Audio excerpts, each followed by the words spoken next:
পাবনা সদর উপজেলার আমজাদ হোসেন সরকারি প্রাথমিক বিদ্যালয়ের প্রধান শিক্ষক সুখরঞ্জন চক্রবর্তী শহরের ২ নম্বর ওয়ার্ডের বাসিন্দা। অভিযোগ উঠেছে সুখরঞ্জন চক্রবর্তী ভারতীয় জাতীয় পরিচয়পত্র ও আধার কার্ডধারী।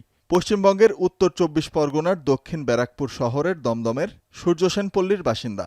বাংলাদেশ ও ভারতের দ্বৈত নাগরিক তিনি। এমন অবস্থায় সরকারি চাকরিবিধি লঙ্ঘন করে প্রধান শিক্ষক হিসেবে দায়িত্ব পালন করছেন সরকারি প্রাথমিক বিদ্যালয়ে। ভারতীয় জাতীয় পরিচয়পত্র অনুযায়ী সুখরঞ্জন চক্রবর্তীর জন্ম ১৯৬৯ সালের ১ সেপ্টেম্বর। বাংলাদেশি জাতীয় পরিচয়পত্রেও তাই। ভারতে তিনি জমিজমা কিনেছেন, করেছেন ফ্ল্যাট বাড়িও। তার স্ত্রী ও বড় ছেলে ভারতেই বসবাস করেন। আর ছোট ছেলে বাক প্রতিবন্ধী হিসেবে সরকারি ভাতা পাওয়ায় পাবনায় নিজের কাছেই রেখেছেন সুখরঞ্জন চক্রবর্তী। মাঝে মধ্যে ছুটি নিয়ে ভারতে ঘুরতে যান তিনি। এদিকে বাংলাদেশে শ্বশুরের নামে লিজ নেয়া সরকারি সম্পত্তি জালিয়াতি করে নিজের নামে নেয়ার চেষ্টা করছেন বলে অভিযোগ শ্যালক সুমন কুমার রায়ের।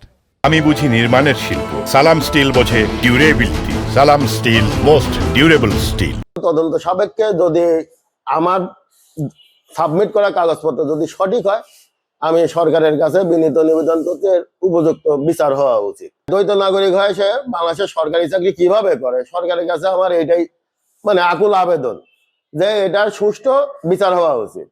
তবে অভিযুক্ত প্রধান শিক্ষক সুখরঞ্জন চক্রবর্তীর সহকর্মীরা বলছেন, বিদ্যালয়ে যোগদানের পর থেকে ভালো মানুষ হিসেবেই পরিচিতি রয়েছে তার।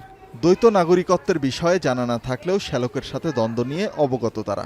ইন্ডিয়াতে যাইতো বা তার ওয়াইফ হচ্ছে 2019 না 20 সাল থেকে হচ্ছে ইন্ডিয়া থাকে, এইটা শুনছি, কিন্তু কখনো শুনি নাই যে হচ্ছে সে হচ্ছে দ্বৈত নাগরিক। শালকের সাথে একটু জমি জমা নিয়ে দ্বন্দ্ব, এতটুকু শুধু শুনেছি যে একদিন ওনার ওয়াইফকে নাকি মারছে, এরকম এসে স্যার বললো যে টাকা টাকা নিয়ে একটু সমস্যা হয়েছিল, অনেকদিন আগে সেটা শুনছিলাম। তারপরে অবশ্য ঠিক হয়ে গেছে এরকম জানি, হঠাৎ করে এরকম কিছু শুনছি। আসলে আমরা এ ব্যাপারে এরকম কিছু জানি না। দ্বৈত নাগরিকত্বের বিষয়টি অস্বীকার করে সুখরঞ্জন চক্রবর্তী দাবি করেন, পাবনা সরকারি এডওয়ার্ড কলেজ থেকে এইচএসসি পাশের পর ঢাকার জগন্নাথ কলেজ থেকে বিএ অনার্স এবং ১৯৯৩ সালে মাস্টার্স সম্পন্ন করেছেন তিনি। এরপর ২০০০ সাল থেকে প্রাথমিক বিদ্যালয়ে প্রধান শিক্ষক হিসেবে চাকরি শুরু করেন। মূলত শ্বশুরের বাড়ি নিয়ে শ্যালকের সাথে ঝামেলার কারণেই এই মিথ্যা অভিযোগ। এটা সম্পূর্ণই মিথ্যা এবং বানোয়াটি। 12 সালে একটা প্যান কার্ডের দেখাচ্ছে, 12 সালে আমার কোনো পাসপোর্টও ছিল না এবং আমি ওদেশে যাইও না, এবং যে সিগনেচারটা দেখাচ্ছে সেটাও এটা। এখন ভোটার কার্ড কত সালে দেখাচ্ছে সেটাও আমি জানি না। জেলা শিক্ষা অফিস বলছে, অভিযোগের বিষয়ে তদন্ত চলছে, যাচাই বাছাই করা হচ্ছে নথিপত্র। আইন অনুযায়ী পরবর্তী ব্যবস্থা নেওয়া হবে।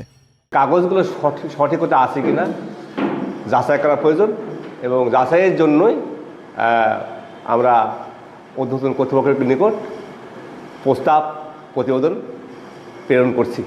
২০১৮ সালের সরকারি চাকরি আইনের ১০ম অধ্যায়ে বলা হয়েছে, কোনো সরকারি কর্মচারী বিদেশি কোনো রাষ্ট্রের নাগরিকত্ব গ্রহণ করতে পারবে না। এখন পাবনা।